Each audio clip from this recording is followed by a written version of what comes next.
1 Tessalonicenses capítulo 2,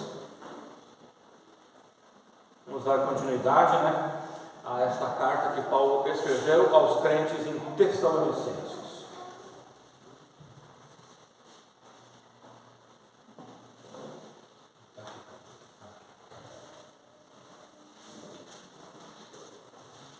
Então, nessa porção aqui,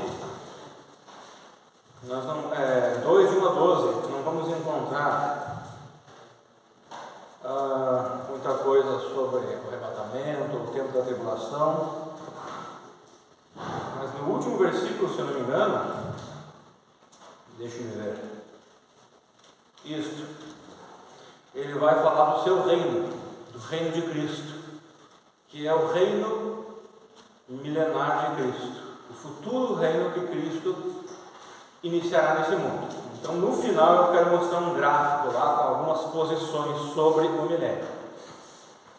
Entregando o Evangelho verdadeiro e puro.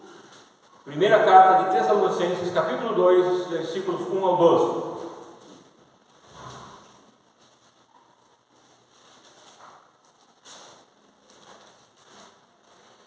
Irmãos, vós mesmos sabeis que não foi inútil a visita que vos fizemos. Apesar de termos sido maltratados e muito ofendidos em Filipos, como é de vosso conhecimento, nosso Deus nos proporcionou uma disposição corajosa para vos anunciar seu Evangelho em meio a grandes batalhas. Pois a nossa exortação não tem origem no pecado, nem tampouco em motivos impuros. Muito menos temos qualquer intenção de vos enganar. Pelo contrário, visto que somos homens de Deus, aprovados por Ele, para nos confiar seu Evangelho, não pregamos para agradar as pessoas, mas sim a Deus, que prova o nosso coração. A verdade é que jamais nos utilizamos de linguagem bajuladora, como bem sabeis, nem de artimanhas gananciosas. Deus é testemunha desta verdade. Da mesma forma, nunca nos dedicamos a buscar honrarias, quer da vossa parte ou mesmo de outros, muito embora, como apóstolos de Cristo, pudéssemos ter solicitado de vós o nosso sustento. Todavia, agimos entre vós com todo desprendimento, como a mãe que acarinha os próprios filhos. Assim, por causa do grande afeto por vós, decidimos dar-lhes não somente o Evangelho de Deus, mas igualmente a nossa própria vida, tendo em vista que vos tornastes muito amados por nós. Porque certamente vos recordais, caros irmãos, do nosso dedicado e extenuante ministério, e de como noite e dia trabalhamos para não vivermos à custa de nenhum de vós, enquanto vos comunicávamos o Evangelho de Deus. Vós e Deus sois testemunhas de como nos portamos de maneira santa, justa e irrepreensível entre vós, os que credes.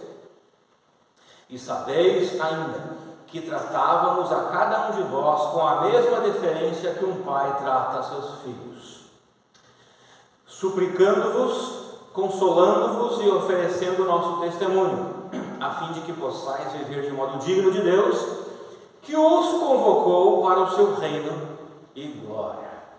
Como eu falei, a única menção sobre a questão escatológica que nós temos aqui nesse texto é a última parte do último versículo, é o versículo 12, seu reino. E quando eu chegar lá, então eu quero mostrar mais um gráfico e explicar para os irmãos sobre esse gráfico, mas antes eu quero falar então nessa mensagem, o título Entregando o Evangelho Verdadeiro e Puro. Vocês lembram que no capítulo 1 de 1 Tessalonicenses, Paulo e Silvano, ou Silas, passaram na Tessalônica, na cidade, e lá eles pregaram o Evangelho a um grupo de pessoas que atenderam ao chamado de Deus e colocaram sua fé em Deus, em Cristo. E ali iniciou-se uma igreja. E logo em seguida, eles já estavam recebendo cartas de homens que não eram de Deus, de homens que se diziam ser de Deus, cartas espúrias, e essas cartas chegavam ainda em nome do apóstolo Paulo. Como eu escrevesse, e assinasse embaixo, apóstolo Paulo, e entregava essa carta para eles. Então eles estavam recebendo cartas assim, com doutrina falsa, com evangelho falso. E como nós vimos no primeiro capítulo, aqueles crentes, eles se converteram de uma forma assim tão magnífica, tão maravilhosa, que eles não ficaram se enrolando nas suas vidas, eles logo testemunharam com muita coragem.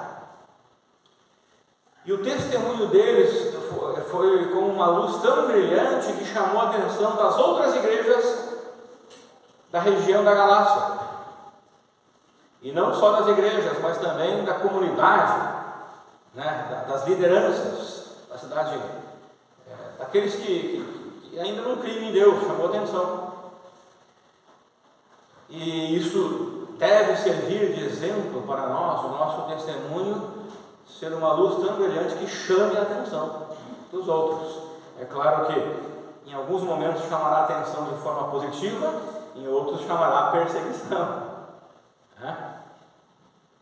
E Paulo, ele demonstra um carinho muito grande por aqueles irmãos. Ele fala aqui que o trato com eles era tão grande, tão amoroso e carinhoso, que ele era como se uma mãe estivesse acariciando o seu filho, o seu bebê,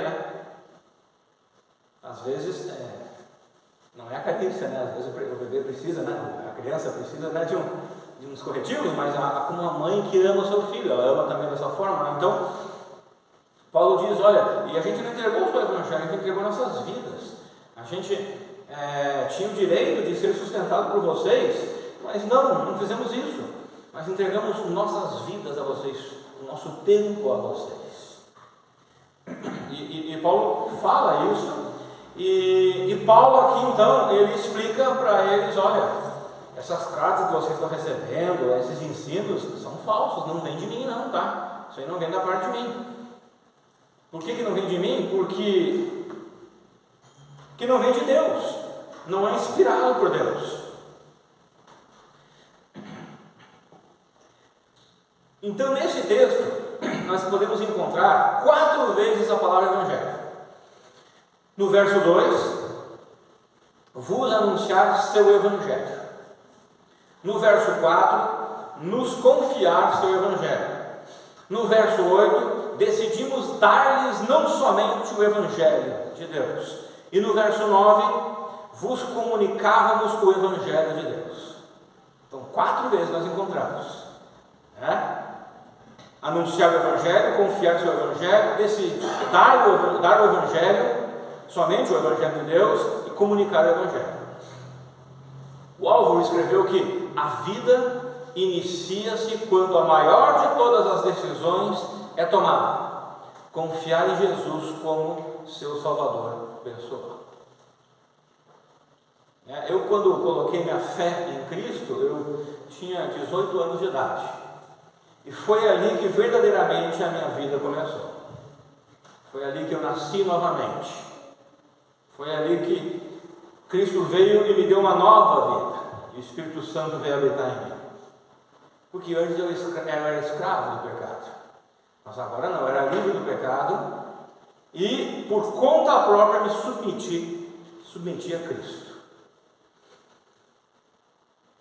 E por que o Álvaro escreve isso? Porque quando recebemos o Evangelho, nós estamos recebendo a Cristo, que é o Evangelho de Cristo, das boas novas. Paulo pregou o Evangelho em Tessalônica, e logo uma igreja foi formada. A conversão se dá pelo Espírito Santo. A vida em Cristo, a vida que vem de Deus, é imputada por Cristo nas vidas daqueles que creem nele. E os crentes daquela cidade estavam vibrando pela nova vida que haviam recebido. Isso é interessante observar, eles vibravam. Leia 1 e 2 Tessalonicenses e você vai perceber que eles vibravam com a salvação. Não era simplesmente assim, sou salvo, vou para o céu e vivo a minha vida. Não, eles estavam vibrando com essa nova vida, com Cristo na vida deles. E eles estavam vibrando tanto que os irmãos lembram qual era uma das falsas doutrinas que alguns falsos mestres estavam ensinando para os Tessalonicenses? Alguém lembra? Que a tribulação já, que Jesus já tinha arrebatado a igreja, e eles ficaram na tribulação. Eles estavam preocupados: estamos nos 7 anos da tribulação, vamos passar pelo anticristo, a besta, o falso profeta, vamos sofrer toda a ira e o juízo de Deus. Eles estavam preocupados com isso. E Paulo vem e diz: não, calma, que não é bem assim, ainda não aconteceu. O que eles estão escrevendo para vocês é errado, não é certo, vai acontecer ainda. Então, eles estavam vibrando, e quando souberam disso, ficaram confusos, e eles estavam preocupados. Não, peraí, não pode, porque eles não estavam apáticos na vida cristã. O que movia eles era a nova vida em Cristo.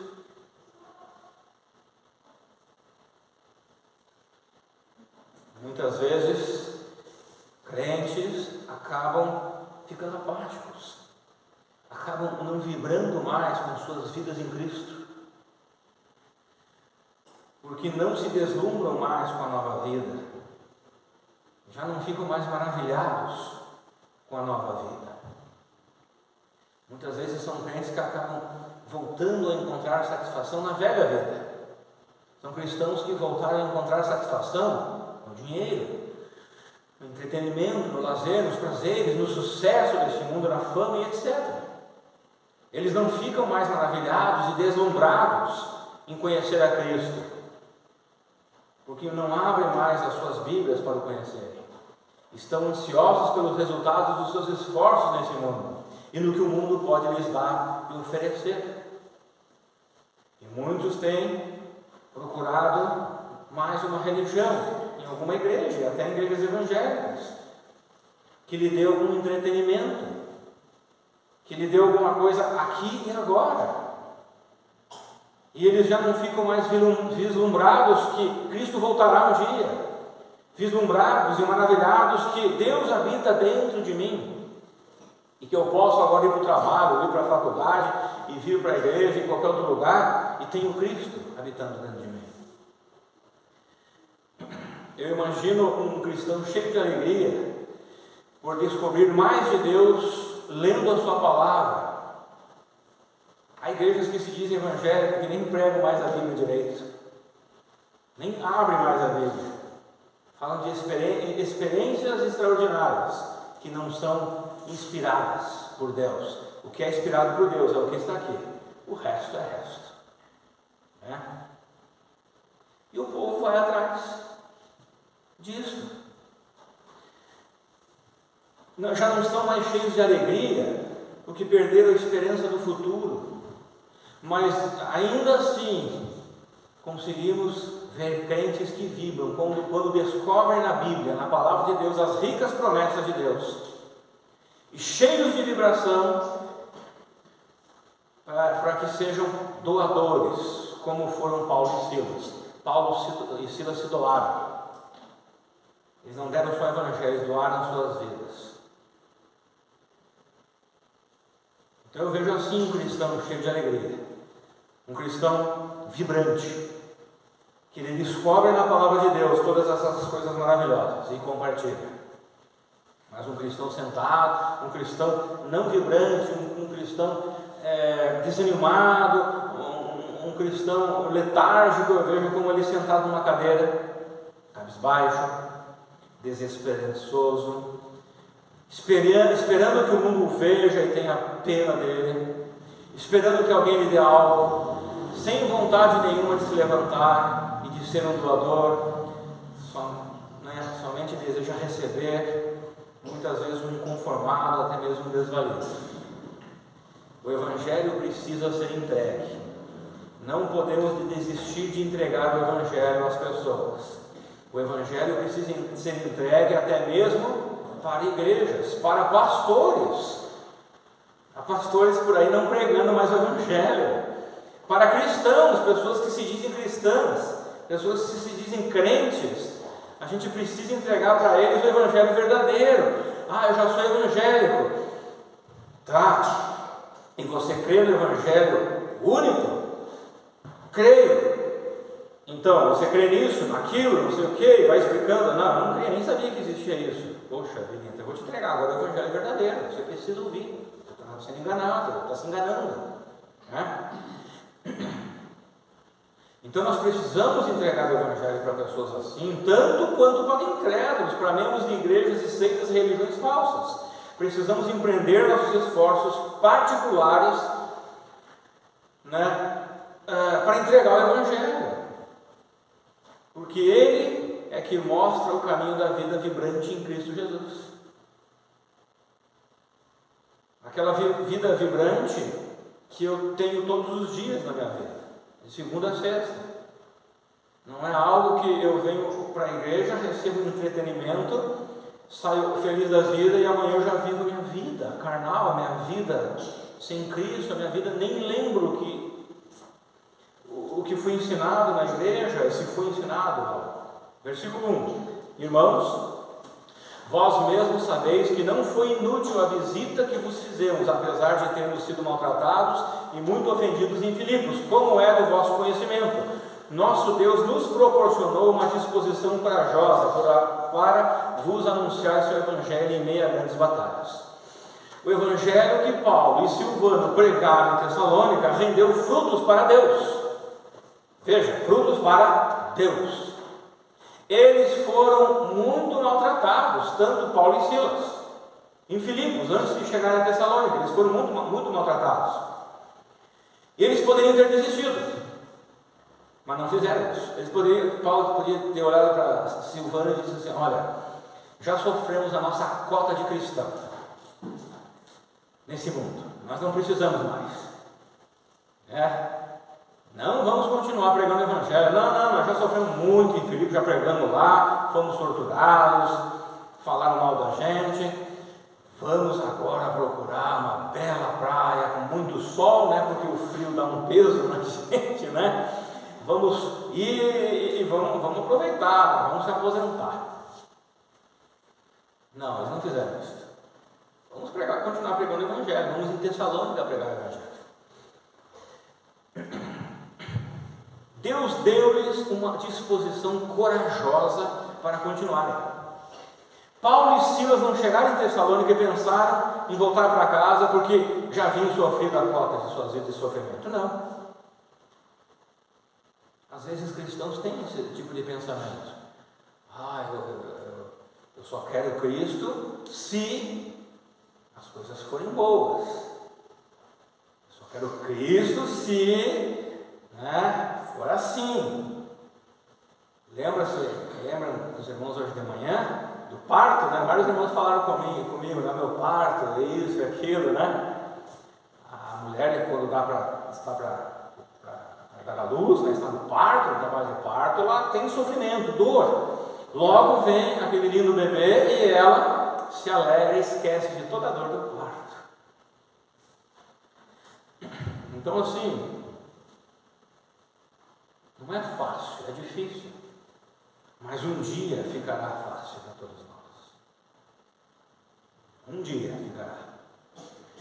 Então, assim, cuidamos para não procurarmos essas facilidades, porque nós podemos cair nas garras de igrejas falsas e seitas. E aí você estará sendo enganado, e naquele grande dia, ao invés de você ir para a eternidade com Deus nos céus, você irá para o inferno.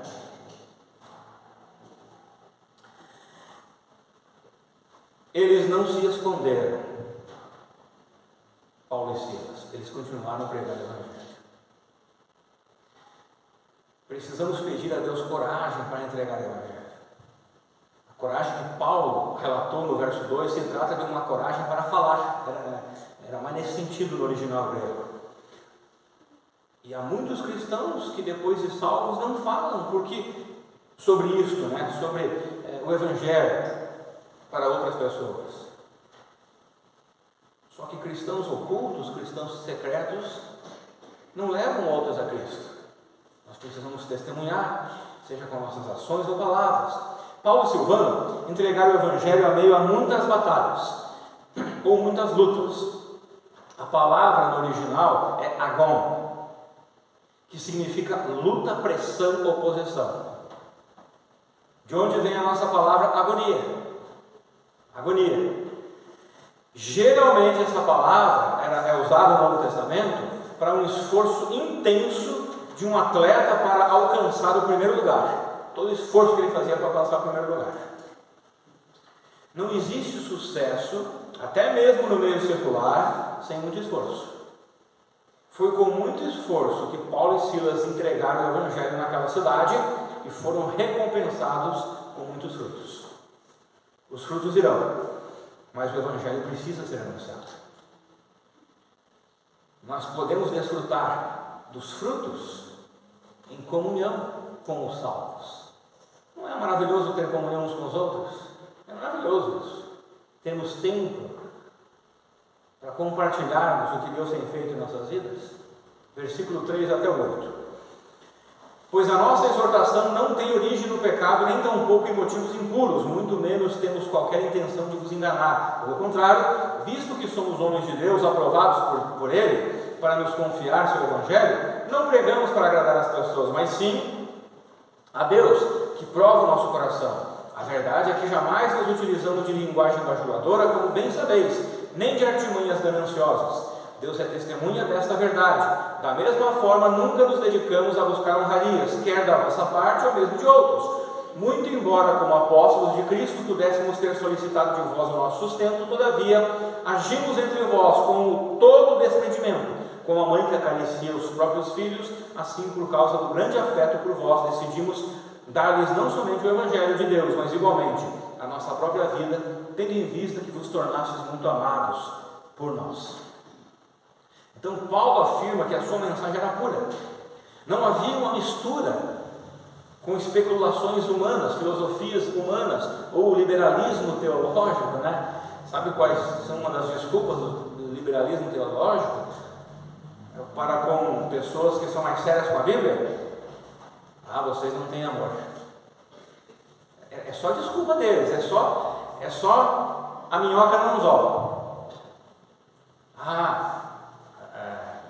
Há muita falsidade, não é mesmo? E existem outras desculpas. Então, assim, Paulo, o Evangelho era puro, não tinha especulação humana naquilo que ele falava, não tinha o liberalismo teológico, não havia filosofias estranhas. As motivações de Paulo a pregar o Evangelho não vinha de motivações vaidosas do homem. É porque Paulo, eu quero fazer uma igreja de 1000 membros em um mês, em um ano, né? Ele ia usar de motivações vaidosas. A mensagem de Paulo é uma mensagem pura. Irmãos, a pior mensagem é aquela parcialmente verdadeira, mesclada com o erro. E aí eu faço a crítica ao liberalismo teológico. É o que ele faz de melhor. Ele mescla o erro com a Bíblia. Essa é a pior de todas. Mas devemos cuidar com o nosso ensino. O nosso ensino deve ser verdadeiro, não deve ser enganoso. E por que Paulo está falando isso? Porque ele está defendendo aquilo que ele está pregando. Ele está dizendo que eu estou pregando vem do Senhor. E por que ele está falando isso para os Tessalonicenses? Porque os Tessalonicenses estão recebendo cartas falsas, ensino falso. Ele está dizendo, olha, o que eles fazem é com motivações impuras, errada. Nós não. Nossa motivação é pregar ao Senhor Deus. Então, só abrindo um parênteses aqui, nós precisamos cuidar com o nosso ensino. Ele deve ser verdadeiro, não enganoso. Nós precisamos cuidar, irmãos, para que nós não proibamos aquilo que a Bíblia não proíbe e não proibamos aquilo que a Bíblia também não proíbe, né? Eu inverti aqui as coisas, vocês entenderam, né? Nós precisamos cuidar com isso. Eu preciso ser honesto com as pessoas. Eu já ouvi, infelizmente, de lideranças: não, mas é que eu falo assim, porque se eu falar que não está na Bíblia, eles não vão fazer o que eu quero. Não, mas espera aí, não é assim que funcionam as coisas.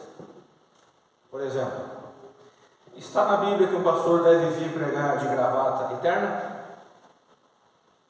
Não está. Beleza. Isso quer dizer que eu posso vir pregar de bermuda e regata? Horrível isso. É uma pessoa sem respeito para com Deus, uma pessoa que faz isso. Então assim, mas eu quero que todos venham pregar de gravata eterna. Então eu vou dizer que lá na Bíblia tem. Algo assim, ou invento alguma coisa. Eu estou dando um exemplo bem aqui, mas existem outros exemplos. Então, não, eu vou ser sincero com a pessoa, vou dizer, a Bíblia ensina modéstia, a Bíblia ensina respeito.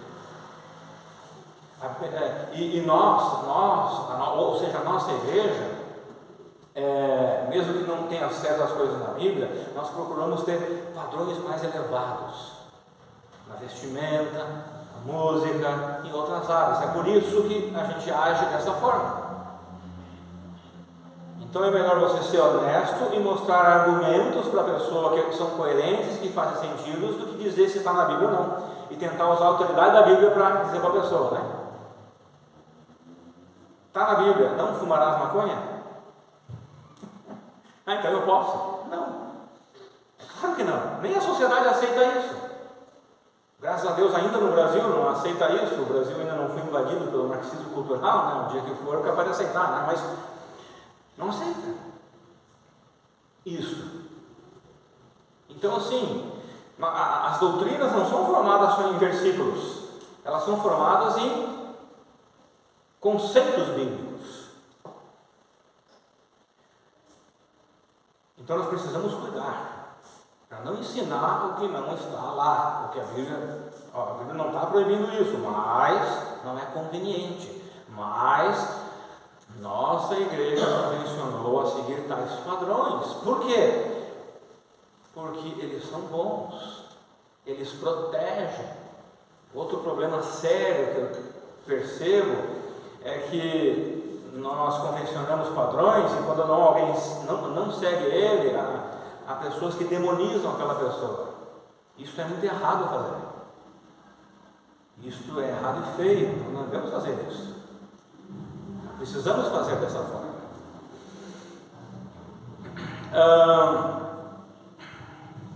Paulo não era um bajulador. Isso não quer dizer que ele era grosseiro com as pessoas ao seu redor. Não. Aqui se encaixam muito bem as palavras de Paulo. Disse com efeito que fofocar é dizer algo pelas costas de alguém que você jamais diria na frente dessa pessoa. Enquanto bajular é dizer algo na frente de alguém que você jamais diria pelas costas dele. Eu estou te elogiando na tua frente para me aparecer, bajular, né?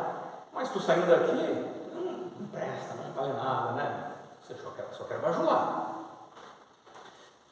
Então, nós precisamos tomar cuidado sim com o erro. Eu abri aquele parênteses ali, explicando sobre essas questões na igreja, mas o que Paulo está tratando aqui é só um parênteses, o que Paulo está tratando aqui é com respeito a erros que vão de encontro com a teologia, com as doutrinas bíblicas e a mensagem do próprio Evangelho. Então nós precisamos cuidar, porque as pessoas elas são livres de seus pesos quando conhecem a Cristo. Cristo tira um peso dos seus ombros. E muitas vezes as pessoas acabam vindo para a igreja e a igreja coloca mais novos pesos sobre os ombros dela. Não devemos agir dessa forma. Einstein falou que insanidade é continuar fazendo sempre a mesma coisa e esperar resultados diferentes. Provavelmente muitos de vocês já ouviram isso. E o que ele falou não é inspirado, é claro, mas isso tem muito a ver com nossas vidas. Se você procurar na Bíblia, você vai ver princípios assim. Eu quero que as coisas mudem, mas eu faço as mesmas coisas. Eu quero mudança na minha vida, mas eu não sou fiel ao Senhor. eu não faço minhas devocionais, eu não sou sério com ele, não dou bom testemunho. Nossa igreja tem 44 anos. Você já pensou? Será porque 44 anos, tem igrejas com 10, são mais desenvolvidas e não sei o que, e assim por diante?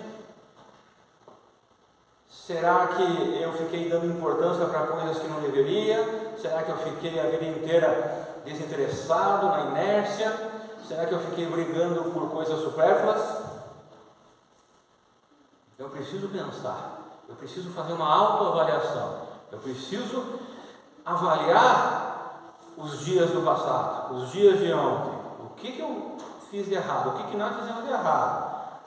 O que nós precisamos mudar para progredir, para avançar, para ir para adiante? Porque insanidade é continuar fazendo sempre a mesma coisa e esperar resultados diferentes. Os resultados continuarão sendo os mesmos, né? Se eu não mudar, se não houver mudança. Então vamos vibrar com o Evangelho, vamos vibrar com a nova vida, vamos progredir, vamos para frente, vamos na força e na ousadia que o Senhor nos dá, porque foi essa mesma força e ousadia que Deus deu a Paulo e Silas, mesmo em sofrimento, e eles conseguiram progredir, ir para frente, pregar mais uma cidade, iniciar mais uma igreja em uma outra cidade. O Evangelho vale a pena, nossa igreja vale a pena, nossos irmãos valem a pena. Precisamos acreditar em tudo isso, precisamos crer que podemos sair de um estado de sono para um estado de vibração, mas para isso precisamos de homens e mulheres ousados e dispostos a crescer. Eu sei que o Senhor Deus tem abençoado demais essa igreja, muito essa igreja. Eu tenho visto, muitos irmãos aqui vibrando com o Evangelho, vibrando com a igreja, vibrando com a nova vida, vibrando com Cristo, e sou muito feliz com isso. E tenho visto muita alegria na vida de muitos irmãos. Para isso, então, precisamos, que continuamos sendo mais ousados e dispostos. Precisamos de mudanças para termos resultados diferentes e melhores. Estamos no caminho certo, vamos progredir nesse caminho e deixar para trás tudo aquilo que faz parte do velho homem. Paulo afirmou aos irmãos tessalonicenses que ele não entregou apenas o Evangelho, mas também a sua vida por amor àqueles novos crentes. Paulo chega a ilustrar o seu carinho por eles como o mesmo carinho de uma mãe pelos seus filhos. O que existia entre eles era uma amizade pura, não havia coerção, nem abuso emocional. Irmãos, precisamos cuidar muito com isso. Isso é muito perigoso. Tanto de parte pastoral como parte eclesiástica. Não podemos agir com coerção nem abuso emocional. Não devemos seguir exemplos de igrejas, pastores que fazem isso com ovelhas, com membros. Isto é erradíssimo. Então não havia nem coerção nem abuso emocional da parte de Paulo para com aquela igreja, nem da igreja para com Paulo. A igreja não ameaçava Paulo, não ameaçava Silas. Eles não pregaram o Evangelho porque estavam sendo abusados emocionalmente, coagidos emocionalmente. Eles pregaram o Evangelho porque amavam a Deus. Quando você vem à igreja, eu espero que você venha porque você ame vir à igreja. Eu não gosto nem um pouco daquela filosofia de ministério que é forçado vir. Tem que vir. Se não vir, pronto, segunda-feira já era. Eu acho super errado esse tipo de filosofia. Eu não sigo. Então eu fico feliz com os irmãos que estão aqui. Nós temos aí uns 20 irmãos doentes, Estão lá se recuperando. Vamos orar por eles. Domingo passado, quase 100 pessoas aqui. Eu até falei para o pastor Jonas, eu não cobrei ninguém, todos que estão aqui é porque eles querem estar aqui. Eles gostam de estar aqui, eles amam estar aqui. Não tem ninguém, o porteiro lá não tem nenhum caderninho lá dizendo que uma lista de chamada para depois ser coagido, ter abuso emocional. Não. E é isso, Evangelho. E é isso que acontecia na igreja em Tessalônica. Dessa forma. É mais difícil, mas é a melhor coisa que tem. Porque há honestidade e pureza na comunhão. Versículos 9 a 12. Porque certamente vos recordais, caros irmãos, do nosso dedicado e extenuante ministério, e de como noite e dia trabalhamos para não vivermos à custa de nenhum de vós, enquanto vos comunicávamos o Evangelho de Deus. Vós e Deus sois testemunhas de como nos portamos de maneira santa, justa e irrepreensível entre vós, os que credes. E sabeis ainda que tratávamos a cada um de vós com a mesma deferência que um pai trata a seus filhos, suplicando-vos, consolando-vos e oferecendo o nosso testemunho, a fim de que possais viver de modo digno de Deus que os convocou para o seu reino e glória. Paulo e Silas não eram sustentados pelas igrejas que fundavam como missionários, tá? Muitos outros sim, eram sustentados, e a Bíblia ensina isso, fazer isso, tá? Mas Paulo e Silas era uma exceção, era algo especial da parte deles. O que nós temos aqui é um exemplo de superação. Paulo e Silas se dedicavam ao ministério dia e noite, é o que ele fala ali, não só dia, mas dia e noite, e o ministério deles envolvia o trabalho secular para o seu sustento. Paulo era um fazedor de tendas, né? O amor de uma pessoa para com outra ou outras pode ser demonstrado de várias maneiras. Nesse caso, Paulo estava demonstrando que a medida de seu amor pelos irmãos tessalonicenses era o seu trabalho esforçado em favor deles. Existem outras maneiras de demonstrar amor, mas Paulo demonstrava o seu trabalho esforçado em favor daqueles irmãos. Não consigo ver Paulo e Silas reclamando que não poderiam ir à igreja porque não tinham tempo ou porque estavam muito cansados, né? Irmãos, esta é uma das maneiras de demonstrarmos amor, é o nosso trabalho esforçado pelo Evangelho. O trabalho de Paulo era para que aqueles irmãos vivessem de modo digno. E eu penso que todo pastor sério e honesto desejará isto para as suas ovelhas. Não devemos viver dignamente porque queremos alcançar salvação ou outra coisa. A salvação alcançamos pelo sangue de Cristo. Devemos viver dignamente porque já fomos salvos pelo sangue de Cristo. Muitas perguntas seriam respondidas se respondêssemos a nós mesmos se tal atitude ou tal pensamento são dignos diante de Deus. Essa decisão que eu tenho para tomar, ou aquilo que eu estou querendo fazer, isso é digno perante Deus? Você já teria a resposta. Não precisaria muita coisa, não. Infelizmente, poucos cristãos têm a noção da quantidade de pessoas que estão os observando. E sabe por quê? Porque muitos os estão os observando para descobrir na vida desses cristãos, na minha vida e na sua vida, uma resposta às perguntas, às dúvidas que eles têm. Uma delas é: o cristianismo é real? Deixa eu olhar, deixa eu observar a vida do pastor Rafael. Deixa eu olhar a vida, né, de tal irmão, irmã. Deixa eu olhar a vida de Israel lá no trabalho dele, os colegas de trabalho dele, né? Os colegas de estudo da Yasmin. Deixa eu observar a vida dela. Então, eles também, outra pergunta: será que o cristianismo satisfaz? Então deixa eu observar a vida desses que se dizem ser cristãos, para ver se satisfaz mesmo. Será que vale a pena servir o Senhor que eles servem? Deixa eu observar a vida dele. Eles terão respostas, com certeza, observando as nossas vidas, a essas perguntas. E quais são as respostas que eles encontrarão? Boas ou não? Vai depender do nosso testemunho.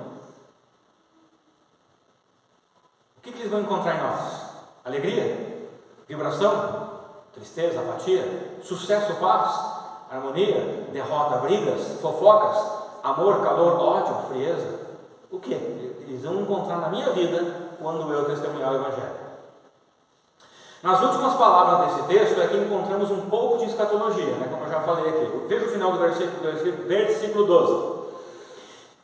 Pode colocar lá, Mateus, faz favor. Que os convocou para o seu reino e glória. Mas já temos algumas bênçãos do reino de Deus na era da igreja. O Espírito Santo, principalmente, ele é uma promessa para o reino milenar. Mas já temos ele para a igreja agora. Tá? O amor também, a salvação também. entre outras bênçãos, mas o reino será estabelecido somente na segunda vinda de Cristo. Então, assim, viver dignamente e o reino de Cristo tem tudo a ver, estão linkados. No seu reino, viveremos a vida dignamente. Enquanto usufruímos das características desse reino futuro, agora que nós estamos usufruindo, também deveríamos nos esforçar para vivermos dignamente.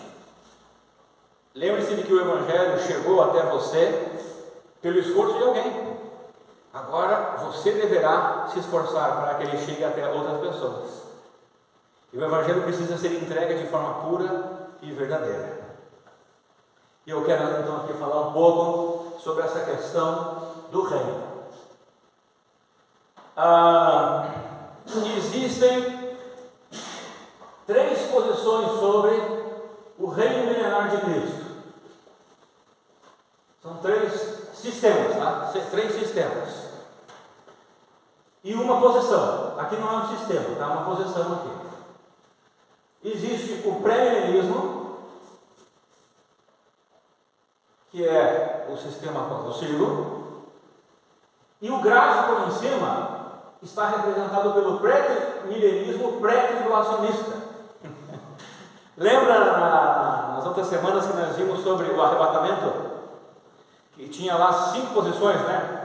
O pré, o pós, o mid, o parcial, o pré-ida e o pré-tribulacionista, né? 5 posições. Essas 5 posições ficam dentro do sistema pré-milenismo, que elas estão tudo dentro aqui, ó, tudo aqui, ó. Tá? E aqui então, como vai funcionar? Cristo veio, morreu na cruz, ressuscitou, começou a igreja. O próximo grande evento é o arrebatamento da igreja, não quem está na igreja, mas quem é salvo, né? Daí, esses passarão no céu com Cristo 7 anos, os que ficarem passarão na terra 7 anos, onde sofrerão muitos juízos. Daí, no final dos 7 anos, 7 anos são literais, tá? Eu estou explicando esse sistema aqui. Então, Cristo volta com a igreja. Ele derrota Satanás, derrota a besta, que é o anticristo, e derrota o falso profeta. E Satanás é preso, é lançado no abismo e é preso no abismo. Então Cristo, aqui também, ele elimina todos os incrédulos são eliminados, e quem não for incrédulo, quem for crente durante esse tempo aqui, esses 7 anos que for convertido, colocou a fé em Cristo, esses ficarão vivos e entrarão no reino milenar de Cristo, os 1000 anos literais aqui, ó. Então, pessoas vivas entrarão no reino, que são salvas, né, que foram salvas aqui na tribulação. Cristo entrará no reino, ele reinará o mundo de Jerusalém. E nós que saímos daqui, subimos com Cristo, vamos descer com ele também para viver aqui com corpos transformados. No final, Satanás é solto. Ele aí volta a enganar, porque lembra que no milênio aqui entraram só salvos, mas esses salvos tiveram filhos, e filhos eles não nascem crentes, né? Eles não nascem salvos. Muitos desses filhos, então as famílias foram crescendo, né? Populando novamente a terra, e muitos deles não colocaram a fé em Cristo, mas eles ficaram ali em stand-by, né? De boa, esperando alguma coisa, porque o governo era de Cristo, então eles não podiam se rebelar também, né? Porque era um governo justo. Só que no final, então, Satanás engana eles, junta eles, para tentar a última batalha contra Cristo e os seus. E eles perdem, com certeza, né? E daí vem o juízo final, o GTD, o grande trono branco. E tem a ressurreição aqui tem a segunda ressurreição, que é a ressurreição de todos os que morreram sem Cristo. Eles serão ressurretos para serem julgados conforme as suas obras e lançados no lago de fogo, para a eternidade. E os salvos entrarão na eternidade com Deus, com Cristo, também. Esse é o sistema pré-milenista. E aqui o pré-tribulacionismo, que o arrebatamento está aqui, né? Podia ser o pós, estaria aqui. Poderia ser o pré-ida, estaria aqui. O mid, estaria aqui. O parcial, em vários lugares. Os irmãos lembram, né? Agora nós temos outros sistemas. Outra coisa, irmãos. Não é para... Você vai encontrar pessoas que creem assim e até assim. Não é para demonizar ninguém. É falta de respeito isso. Essas pessoas, quando você, o pré-milenismo é o que faz mais sentido, tá? E o pré-tribulacionista é o que faz mais sentido. É o mais coerente de todos. Mas não quer dizer que eles são bobos ou que eles são heréticos. Quando você estuda sobre eles, há sentido no que eles, por que eles creem como eles creem. Então precisamos cuidar para não se colocar num pedestal, né, como o sinete da perfeição, nós somos os somos. Não. Para mim, eu defendo esses dois aqui, eles são mais coerentes, são bíblicos, e os outros têm falhas e erros, mas precisamos cuidar, porque são nossos irmãos em Cristo, serão salvos e estarão nos céus conosco. Mas vamos lá. O amilenismo, quem segue geralmente o amilenismo? Alguém sabe que denominação que segue o amilenismo? Os presbiterianos. Há uma preposição de não milênio. Não quer dizer que eles não creem que não exista um milênio. Quer dizer que não existe um milênio literal como nós cremos. É isso que eles estão dizendo com o amilenismo. O amilenismo, geralmente também, a hermenêutica deles, a interpretação bíblica deles é mais figurativa. A nossa é mais literal, histórico, gramatical, literal, e eu coloco mais contextual e sistemático também. Então, o que o amilenismo vai ensinar? Ele vai ensinar assim: esse amarelo aqui é o milênio, tá? Mas é um milênio simbólico, figurativo. Nós já vivemos o milênio para ele, nós já estamos nesse milênio. Satanás foi preso aqui, mas foi preso simbolicamente também. Não foi preso como nós temos lá em Apocalipse 20. Ele foi preso no abismo. Não. O que foi preso é só que Satanás não consegue impedir o Evangelho, a pregação do Evangelho pela igreja. A igreja é a pregação do Evangelho. Mas é só isso que não foi preso em Satanás. Porque ele continua atuando nesse mundo. Então, ele foi preso simbolicamente, figurativamente. Algumas coisas ele não tem mais ação, ele não consegue. É o seguinte, ele só não consegue impedir o progresso do Evangelho. É nisso que eles veem essa prisão. Então, a igreja, pregação do Evangelho, tá? E eles creem que essa parte aqui é a primeira metade da semana longa. Lembra-te? As 70 semanas de Daniel?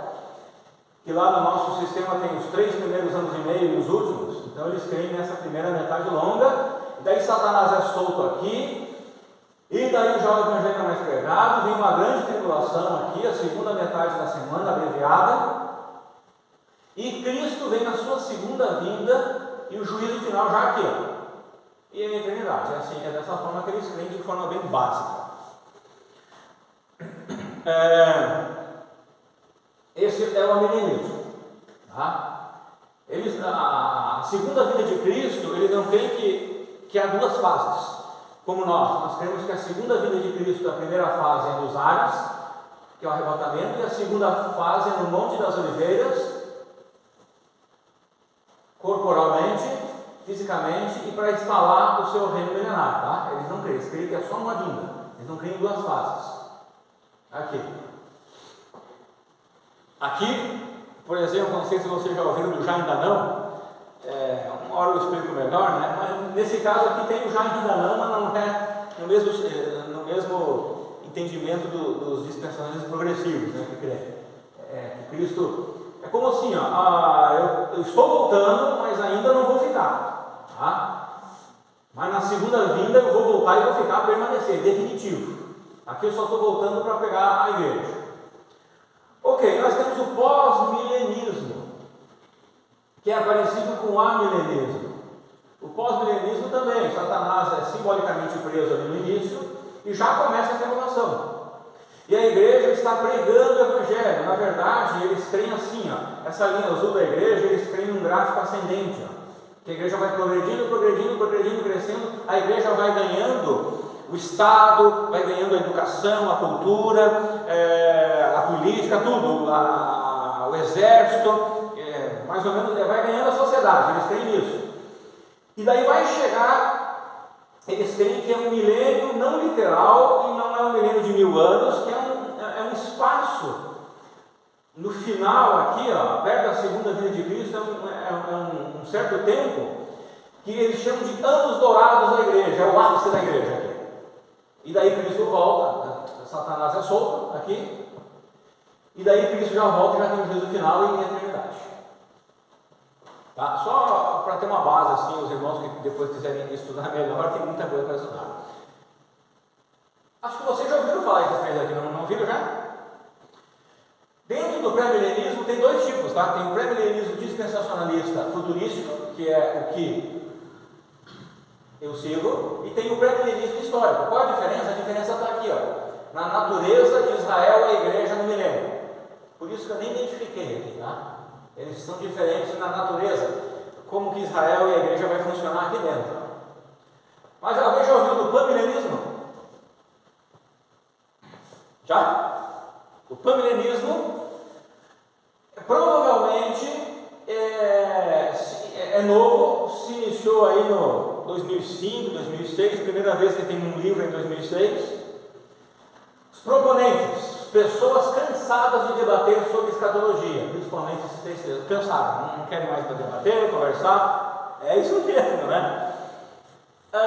Afirmam uma posição agnóstica sobre o tempo do milênio, ou seja, é impossível de saber a verdade, não é impossível, não tem como saber.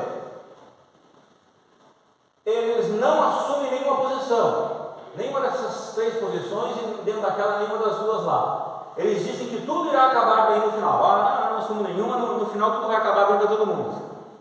E assim, de certa forma, quem crê nesses dois aqui, desse, e são salvos, no final vai para a eternidade com Deus no céu, né? Mas eu prefiro o que é mais coerente. E o ano eu já falei, mais ou menos 2006. Então eu só queria trazer um pouquinho disso aí para os irmãos, aqueles que se interessam se aprofundar mais nessa área aí, pode conversar aí comigo que eu indico aí livros, tá? Só para os irmãos terem um pouquinho de noção do que há no nosso meio, lembrando que a nossa posição é essa aqui: pré-milenista, pré-tribulacionista, dispensacionalista. Tá bom, irmãos? Então, assim, eu poderia citar um pouco aqui de Mateus 24, por exemplo, Apocalipse 19 e 20. 20 fala do reino milenar, de 1 a 7.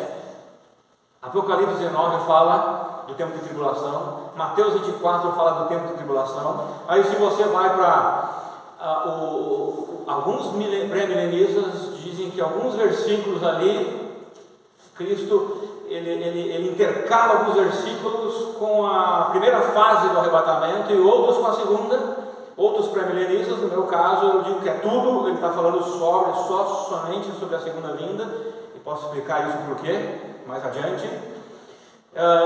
Pós-milenistas, pós-tribulacionistas, por exemplo, está lá, eles vão seguir parecido com os milenistas que pensam que o Mateus 24 fala das duas fases da vinda do Senhor, só que daí eles acabam sequenciando ali, e por isso que eles colocam o arrebatamento bem no final. Então, se você estudar o que eles ensinam, tem lógica, tá? O problema é que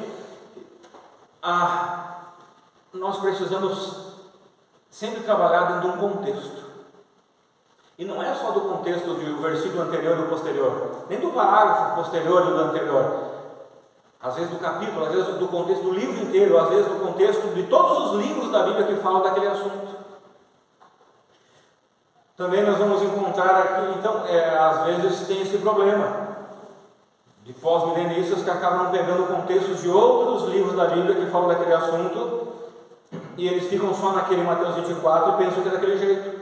Você vai pegar também aqui o milenismo, que segue uma hermenêutica, uma interpretação mais figurativa, figurada, não literal. Agora sim, pastor, a Bíblia não tem linguagem, fica assim, a Bíblia tem gêneros literários, poético, poesia, né? Temos ali o que mais? Dramatização, nós temos história, nós temos romance, nós temos a literatura apocalíptica, literatura profética, nós temos tudo isso. E dentro dessas literaturas, dentro da Bíblia, nós temos figuras de linguagem. Tranquilo, está tudo lá, temos as figuras de linguagem. Isso é uma coisa.